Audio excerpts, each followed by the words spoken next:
안녕하세요. 오지훈 국어정원의 오지훈 선생입니다. 자, 오늘은 2021학년도 수능 특강 펭수 얼굴이 나와 있네요. 수능 특강 독서편 중에서 인문 1번 지문을 가지고 함께 공부를 해보도록 하겠습니다. 자, 수능 특강은 뭐 사실 고3들한테는 뭐 기본이죠, 그렇죠? 뭐 일부 학생들은 뭐 수능 특강 안 풀어도 된다, 뭐 이런 식으로 얘기를 하시는데 그렇지 않습니다. 수능 특강이야말로 그 출제 원칙들을 잘 살려서 출제를 한 책들 중에 하나고요. 또 이제 이런 글의 형식, 이런 글의 양상, 뭐 이런 글의 어떤 형태, 문체 이런 것들이 수능에 반영이 되기 때문에 수능 특강을 공부하는 것은 아주 기본적인 학습 과정이다, 이렇게 볼 수가 있겠습니다. 자, 그러면 인문 첫 번째 지문부터 함께 들여다 보도록 하겠습니다. 이 강의는 상당히 지루한 강의가 될 거고요. 재미있는 강의, 신속한 강의, 빠르게 속도감 있게 진행되는 강의를 보시려면 딴 선생님들한테 가시기 바랍니다. 자, 그러면 스타트. 자, 조선 왕조는 관학과 과거제를 인재 양성과 관료 수급의 근간으로 삼아 국가를 운영했다, 이렇게 되어 있네요. 자, 다른 왕조 아니고 누구? 어느 왕조? 조선 왕조. 그리고 국가를 운영했다라고 서술어가 되어 있죠. 근데 무슨 어떻게 국가를 운영했느냐 봤더니 관학이란 것 하고요. 그 다음에 과거제라는 것을 가지고 인재 양성도 하고 관료 수급도 했다고 합니다. 자, 그러면 당연히 이 다음 문장에는 이것과 관련된 내용이 나오겠죠.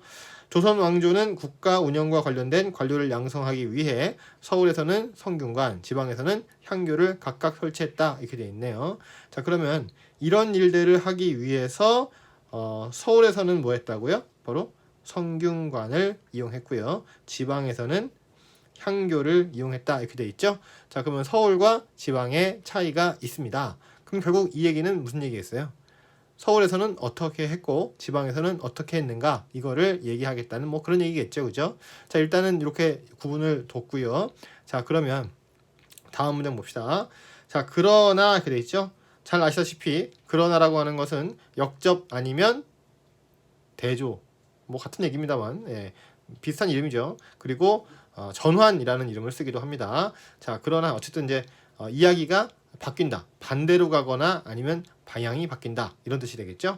자, 그러나 16세기에 접어들면서 성균관을 거치지 않고도 어린 나이에 관직에 나가는 경우가 많아 그 성균관의 정원은 크게 미달하였으며 향교에서는 양반의 자제들이 평민과 섞여 공부하기를 꺼리는 경향이 두드러지기 시작했다, 이렇게 되어 있습니다.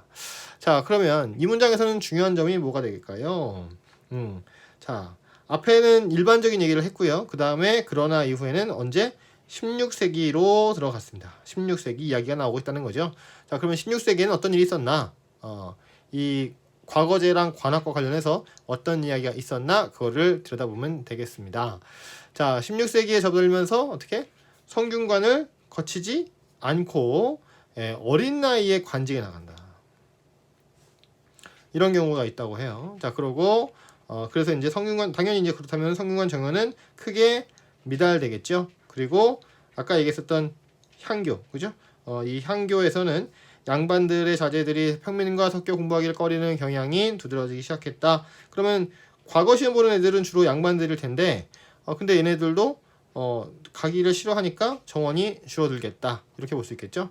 자, 게다가는 덧붙여서라는 얘기죠. 자, 그러면 앞에 있는 내용과 계속 이어지면서 좀 더 추가된 내용이 들어갈 거라는 걸 알 수가 있겠습니다. 관학에 대한 정부의 재정적 지원마저 소홀해졌다. 근데 어때요? 정부기관이었잖아요. 근데 재정적 지원이 또 어떻게 됐다고? 소홀해졌다. 자, 그리고 지방에서는 서원으로 대표되는 사학이 융성하기 시작했다, 이렇게 되어 있습니다. 자, 그러면 지방 같은 경우에는 어떻게 됐다고요? 서원이라고 하는 거, 그죠? 그러니까 여기서는 향교였었는데, 처음에는 향교였었는데 나중에는 서원으로 대표되는 사학이 융성하기 시작했다, 이겁니다. 그러니까 처음 제도에 비해서 어떻게 됐어요? 약간 달라졌다는 거죠, 그죠? 양반들은 그 성균관, 서울에서 성균관인데 안 가려고 그러고, 예, 향교도 자꾸 안 가려고 그러죠. 예, 이렇게 됩니다. 자, 관악이 침체되어 감에 따라서 그래서 이제 종합적으로 봤을 때 관악의 침체라고 볼 수가 있겠네요. 자, 그것에 따라서 요거는 이제 인과관계죠. 관악으로부터 인재 영입이 어려워진 조정은 사학에서 육성한 인재를 관리로 받았겠다. 자, 근데 이제 어때요? 정부기관도 역시 정부에서도 역시 사학에서 육성한 인재를 관료로 발탁을 했고, 자, 이는 지시어 사학을 더욱 활성화하고, 당연히 그렇겠죠. 관학을 더욱 쇠퇴하게 만들었다, 이런 얘기입니다. 근데 좀 이상하죠. 국가기관에서 만든 것을 계속 잘 해나가려고 하지 않고 다른 데서 이렇게 인재가 양성되니까 거기에 다른 데서 사람들을 데려다 썼다. 자, 이제 이렇게 된 게 첫 번째 문단인데, 자, 그러면 하나의 그 문제점이 생각이 나는 거죠, 지금. 처음 제도와는 달리 자꾸 다른 방향으로 가기 시작했다. 이제 이런 내용이 지금 문제점이라고 할 수 있는데, 자, 그것까지 제시된 것이 이제 첫 번째 문단이 되겠습니다. 자, 그러면 두 번째 문단 한번 볼까요? 자, 과거제 역시 오랜 기간 동안 답습된 것으로 지원자의 인격에 대한 온전한 검증 없이 시험 답안으로 지원자의 역량을 평가했다는 비판을 받았다. 자, 문단 바뀌면서 과거제에 대한 얘기가 나오게 됩니다. 아까 보셨다시피 과거제 얘기가 나왔었죠, 처음에. 그래서 이제 이 얘기를 갖다가 하고 있다고 볼 수가 있는데요. 자, 과거제 역시 오랜 기간 동안 답습된 것이다. 자, 그리고 이제 짧은 기간 동안 한 게 아니라 오랜 기간 했고, 그 다음에 뭐가 없다? 인격에 대한 온전한 검증이 없다, 이런 얘기죠. 오직 시험 답안만으로 지원자의 역량을 평가했다는 비판을 받았다. 자, 비판이라고 하는 것도 역시 문제점, 프로블럼이라고 할 수 있겠죠. 자, 그럼 또 이거를 해결을 하는 솔루션이 있어야 되겠죠. 당연히 지금 여기는 비판만 나와 있으니까 그 뒤에 솔루션이 제시가 될 것이라고 추측해 볼 수가 있겠습니다. 예. 자, 계속 가실까요? 능력주의적, 결과주의적 인재 선발 양식인 과거제는 과거의 관료 선발 방식으로는 적합하지 않았다. 그렇습니다. 아까 얘기했던 대로 시험 답안만으로 하는 거죠. 그래서 결과주의적이라고 볼 수가 있겠고, 자, 그래서 이제 국가의 관료 방식, 관료 선발 방식으로는 적당하지가 않다, 이거죠. 뿐만 아니라 대등 연결 추가 선비들이 인격 수양에 힘쓰다기보다는 합격에만 골몰하게 된다, 이거죠. 역시 방금 나왔던 얘기가 그대로 이어지고 있습니다. 자, 이렇게 똑같은 이야기가 이어지면 우리는 어떻게 돼요? 빠른 속도로 보고 넘어가면 된다, 이런 얘기죠. 앞에서 했던 얘기랑 동일한 얘기니까요. 자, 실제로 누대에 걸쳐 축적된 과거 시험 모범 답안집이 유행하기도 했고요. 경서의 내용을 기억하기 쉽게 한 개씩 뽑아 외우는 수업 방식이 발달했기 때문에 학문적 자질이 충분하지 않더라도 과거 응시에 필요한 지식을 빠르게 습득할 수 있었다. 자, 그렇습니다. 같은 내용 반복이죠, 그죠? 그러니까 시험을 위한 공부, 이것만 할 수 있겠다, 이런 얘기네요. 자, 또 과거 시험의 합격자 중 절반 이상이 서울 출신이었고, 절반 이상이 서울 출신, 그리고 나머지 지방 역시 주요 도시와 그 인근에 편중이 됐다, 이런 얘기입니다. 그러니까 한쪽으로 몰렸다는 얘기죠. 자, 이는 지시어 중요합니다. 교육 자원과 최신 학문의 지역 격차가 심화됐고 교육의 불평등화가 심화되었던 것이라고 할 수 있다. 뭐 지금 얘기하는 것 같기도 하고요, 그죠? 자, 그러면 계속 봅시다. 그래서 이제 요 두 번째 문단에서는 과거 시험의 문제점 제시를 했네요. 자, 그 다음 세 번째 문단 갑시다. 자, 반개 유형원은 관학의 침체와 과거제의 폐단으로 교육과 관료 수급에 심각한 문제가 있음을 지적하면서 이렇게 돼 있죠. 자, 여러분들 비문학 지문, 독서 지문에서 사람 이름 나오면 중요할까 안 중요할까?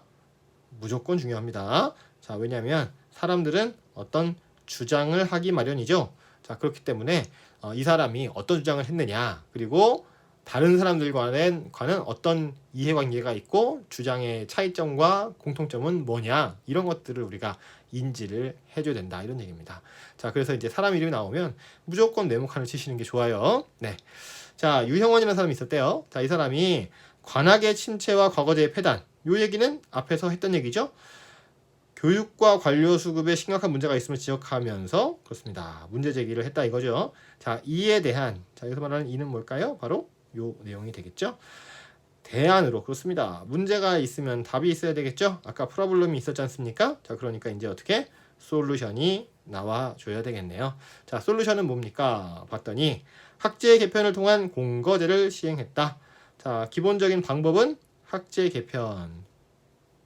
요 통한이라는 말 때문에 이 앞에 있는 말이 방법이라는 걸 알 수가 있겠죠. 자, 학제 개편을 통한 뭐 공거제를 제시했다. 자, 그리고 여기 기역 이렇게 돼 있네요. 그러면 당연히 요거 가지고 문제를 출제한다 이렇게 볼 수가 있겠죠. 네, 자 그러면은 공거제가 무엇인지 그리고 어떻게 하는 것인지를 알아보도록 하겠습니다. 그는 교육을 단순히 지식의 전달이나 문자적 학습에 그치는 것으로 이해한 것이 아니라, 자, 아니라 부분은 뭐 버려도 되겠죠? 도덕적 인격을 바탕으로 해서, 자 그렇습니다. 아까 뭐라 그랬죠? 위에서? 아까 위에서? 자, 합격에만 골몰했다. 그리고 과거 응시에 필요한 지식을 빠르게 습득할 수 있었다. 이것만 갖고 모든 걸 다 해결하고 과거 시험을 보고 뭐 관료가 되고 막 있었단 말이죠. 자, 그래 뭐가 없었다고요? 인격 수양에 대한 노력이 없었다. 자, 이런 얘기가 있기 때문에 요것의 반대, 즉 문제의 반대가 해결책이 아니겠습니까? 자, 인성이 부족해. 그럼 어떻게? 도덕적 인격을 바탕으로 해서 가정사회 국가 성리학의 이념과 규범이 관철되도록 하는 사회 정치적 의미를 가진 것으로 이해했다. 자, 그리고 이제 이걸 바탕으로 해서 뭐 한다고요? 사회 정치적 의미를 가진 것. 이렇게. 자, 즉 자기가 정신 차리고 세상을 정신 차리게 한다. 뭐 이런 얘기겠네요.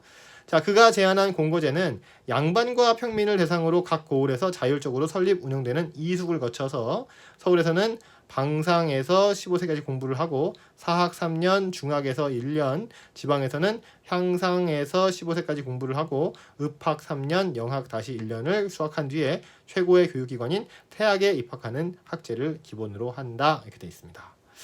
자, 보시다시피 여기서 좀 전에 뭐라고 그랬죠? 학제 개편을 통해서 이런 얘기를 했잖아요. 그죠? 그러니까 학제 개편 얘기가 그 밑에 이만큼이 되겠습니다. 자, 이렇게 해서 자세하게 얘기를 했는데요. 자, 이거에 다 밑줄을 치지 않은 이유는 중요하지 않은 게 하나도 없고 중요하다 그러면 다 밑줄을 쳐야 되기 때문에 굳이 밑줄을 칠 필요가 없다고 본 것입니다. 자, 그러면 이제 문제 풀 때는 만약에 이런 내용에 대해서 물어본다면 이쪽으로 다시 와서 직접 확인을 해주시면 되겠네요. 자, 그러면 그리고부터 보겠습니다. 자, 그리고 태학의 재학생 중 일부가 진사로 선발되어 진사원에 들어가고, 자, 근데 태학까지 간 다음에 태학에서는 어떻게 한다고요? 태학에서는 일부가 진사로 선발이 된다 이거죠. 자, 그래서 이제 이 사람들은 진사원이라는 곳에 들어가게 됩니다. 자, 이들은 인품과 실무 능력, 역시나 위에서 얘기했었던 대로 인품, 그죠? 인격 수양이 부족했으니, 자, 이제는 어떻게 인격 수양에 대한, 인품에 대한 실무 능력, 그리고 인품에 대한 아니라 인품과 실무 능력에 대한 검증을 거친 후에 7에서 9품직에 임명될 수 있었다. 자, 이렇게 되네요. 자, 공거제에서 상급 학교로 진학을 하기 위해서는 엄격한 선발을 거쳐야 하는데, 자, 그러면 또 어떻게 된다고요? 자, 공거제에서는 상급 학교 진학 시에는 위에서는 엄격한 선발을 거쳐야 하는데, 자, 이를 바로 이 엄격한 선발이 이겠죠? 담당하는 수령이나 교관이 부적절한 인재를 선발할 경우 파직이나 징계를 당할 수 있도록 했다. 자, 그리고 이제 선생님들도, 그죠? 수령이나 교관도 역시 파직이나 징계를 당할 수 있다 이겁니다. 그만큼 중요하게 여겼다, 뭐 이렇게 엄격하게 봤다, 뭐 이런 얘기겠죠. 자, 이와 같이 그렇게 돼 있어요. 이와 같이. 그러면 이와 같이라는 말은 앞에 있는 이런 내용을 다 묶어주는 거겠죠. 일정한 체계를 갖춘 관학을 활성화하여 방법, 인재를 양성하고, 그리고 이 가운데서 여러 단계를 거쳐서 관료를 선발하면 교육의 지역 격차 없앰, 그리고 동시에 특정 지역의 시세력이 득세하는 것도 막을 수 있다. 그러니까 앞에서 제시됐던 패단들을 다 해결할 수 있다 이거죠. 항상 우리 잊지 말아야 될 것은 문제와 해결책, 의문과 대답, 이렇게 되겠습니다. 자, 그럼 여기서도 이런 방법을 통해서 이런 문제점을 해결을 했다 이거죠. 자, 그래서 이제 궁극적으로 어떻게 된다? 궁극적으로 끝에 걸어서 결론적으로 전국 각지가 교화되어 이상 국가를 건설할 수 있다는 것이 그의 생각, 누구의 생각? 바로 반개 유영원의 생각이었다. 네, 이런 얘기가 되겠습니다. 네, 자, 그래서 이제 안 그래도 여기 보시면 A라고 돼 있죠? 괜히 A라고 돼 있는 것이 아니라 여기서 이제 문제가 출제가 된다. 뭐 이런 얘기 아니겠습니까? 네, 이렇게까지 표시가 돼 있는데 여기를 대충 읽거나 그냥 뭐 아무렇지 않게 별 생각 없이 읽으면 절대로 안 되겠죠. 네. 자, 그럼 그 다음 문단 볼까요? 자, 유영원은 이러한 학제의 표현을 실행하기 위해서 재정적 뒷받침이 필수적이라고 생각했다. 이렇게 되어 있습니다. 자, 어떻게 된다고? 재정적 뒷받침. 그럼 보세요. 앞에서는 그냥 어떻게 이 문제를 해결할 것인가, 즉 방법에 관한 얘기를 주로 했다고 하면, 자, 이번에는 어떤 거? 재정은 어떻게 할 것이냐. 자, 이 얘기로 넘어가고 있죠. 그죠? 요새 지문이 길어지다 보니까 이렇게 중심 내용에 대해서 얘기를 하다가 중심 내용과 관련이 있는 다른 내용을 좀 얘기하는 경향이 좀 생겼습니다. 예. 자, 그래서 이런 변화들 자세하게 바라봐 주시고 또 짚어 주실 필요가 있다 이거죠. 다른 말로 하면 흐름이 좀 바뀌고 있다. 예, 이렇게 볼 수가 있는 겁니다. 자, 그러면 렛츠고. 그러면 재정적 뒷받침을 어떻게 했느냐 그 방법을 우리가 또 알아봐야 되겠죠. 자, 교육을 통해 도덕과 지식이 적절히 조화된 우수한 인재가 길러지기 위해서는 온전히 학문에 정진할 수 있도록 안정적인 생활 기반이 마련되어야 한다는 것이다. 자, 그래서 요 두 번째 문단에서는 뭐라고요? 안정적인 생활 기반 마련이 어떻게 되어야 되느냐. 자, 이 얘기를 할 것 같아요. 유영원은 중국의 토지제도뿐 아니라 고려의 토지제도에 대해 서도 많은 지식을 가지고 있었고 이를 바탕으로 조선의 모든 법제와 사회 조직의 근간인 토지제도라는 점을 간파하여 토지개혁안으로 균전제를 주장했다. 자, 균전제라는 게 있는데, 자, 이게 뭔가 봤더니 토지개혁안이래요. 균전제는 개인이 사적으로 소유하고 있는 토지를 국유화한다. 자, 그러면 사적 소유 토지를 어떻게 한다고? 나라 것으로, 그죠? 국유화해서 사회 구성원들에게 골고루 재분배를 하고 관리를 하자 이렇게 되어 있습니다. 그러면은 이제 나눠줘서 사적인 것으로 만드는 것이 아니라 나라에서 관리까지 한다. 뭐 이렇게 이해할 수가 있겠습니다. 자, 토지의 국유화는 왕명을 통해. 자, 그리고 보세요. 왕의 명령이 왕명이죠? 요 통해는 방법이란 얘기니까. 자, 그러면은 왕이 명령했다는 얘기니까 상당히 엄격할 수밖에 없겠죠. 자, 왕명을 통해 실현할 수 있으며 나누어진 토지라도 사회 구성원이 죽으면 해당 토지는 다시 국유화되어 관리가 가능하다 이렇게 되어 있습니다. 자, 그렇죠. 왜냐면 나라 거니까요, 그죠? 나라에서 관리하는 것이니까 당연히 사회 구성원이 죽으면 다시금 국유화가 돼서 관리를 한다. 뭐 이런 얘기가 되겠죠. 쉽죠? 자, 그런데 또 전환이 났네요. 자, 이야기의 방향이 바뀌고 있습니다. 자, 그러면 이런 얘기 알겠다 이거야, 그죠? 나라가 다 관리하겠다, 토지를 관리하겠다 이런 얘기인데, 자, 그런데 유영원이 생각한 골고루 재분배한다는 것, 자, 이렇게 작은 따옴표 돼 있고 개념어 돼 있잖아요. 요건 항상 네모칸 쳐주시고 이게 뭔지를 명확하게 인지를 해주셔야 되겠습니다. 자, 골고루 재분배. 자, 이거는 뭐냐? 봤더니 산농공상 간의 균등한 면적의 토지를 분배하는 것이 아닙니다. 자, 이게 아니에요. 이게 아니고 노동력, 신분, 사회 분업 관계 등을 고려해서 선비를 우대하고 선비에게 더 많은 토지를 분배한다는 것이다. 오잉? 근데 어때요? 자, 요새 생각으로는 이러면 안 될 것 같죠, 그죠? 근데 이때 유영원의 생각은 어떤 것이다? 선비 우대형. 선비에게 더 많은 토지를 주자. 자, 이렇게 된다고 합니다. 그러니까 이게 이제 뭐 윤리적으로 뭐 이렇게 사회의 효율성 뭐 이런 거를 따지는 뭐 이런 게 아니에요. 그냥 이 지문에서 그렇다고 하면 그냥 그런 것으로 보시면 되겠습니다. 네, 뭐 윤리적이고 경제적인 면은 나중에 다른 방법을 따지면 되겠죠. 네, 자, 일단 그렇다고 해요. 선비 우대형 정책이다 이렇게 볼 수가 있겠는데, 자, 균전제를 통한 토지개혁에는 사적 소유의 바탕을 둔 조선의 제도와 문화를 공적 소유의 개념으로 바꾸어야 이상적인 국가 건설이 가능하다는 생각이 반영되어 있었다. 자, 그러니까 역시나 이제 같은 사람 생각이잖아요. 그러니까 토지제도도 이렇게 해야지 이상적인 국가 운영이 가능하다. 네, 이렇게 본다고 얘기를 하는 거네요. 누가? 유형원이. 네. 자, 유형원의 개혁안은 그의 사후 여러 유학자들에 의해 조선 왕조에 건의되었지만 사회 질서에 위배되는 것이었기 때문에 기득권 세력들의 반대에 막혀서 실현되지 못했다. 그러니까 죽고 나서도 후대의 그 후배들이 다 이렇게 그렇게 이제 소유를 나라의 소유로 합시다 뭐 했는데도 통하지 않았다 이거죠. 자, 누구 때문에? 기득권 세력 때문에. 지금이랑 똑같네요. 자, 하지만 당시 조선이 처해 있던 현실을 분석하고 이를 정치 제도에 반영하려고 하는 시도는 주목할 만한 가치가 있다고 평가가 된다. 그래서 조선 후기 지식인들, 중기 아니고요. 후기 지식인들과 개화기 국가 계층들에게 영향을 끼쳤다. 이렇게 되어 있습니다. 자, 그러면 다시 한번 잠깐 보면요. 맨 처음 문단에서는 과거제를 시행했다. 근데 문제가 발생했고 과거제 및 관학이 유명무실해졌다 이런 얘기가 나왔고요. 그것에 대한 자세한 얘기가 두 번째 문단에 제시가 되어 있었죠.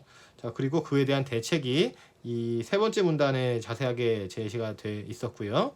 그런 다음에 그 다음 문단에서는 이제 토지 재정적 뒷받침이 문제다라고 얘기를 하면서 생활 기반이 문제다 하면서 생활 기반에 대해서는 이제 어떻게 토지를 다 나눠서 재분배해서 선비들한테 많이 줌으로써 이들이 먹고 살기가 편하도록 과거 시험 준비하거나 공부하는 데 있어서 문제가 없도록 해야 된다.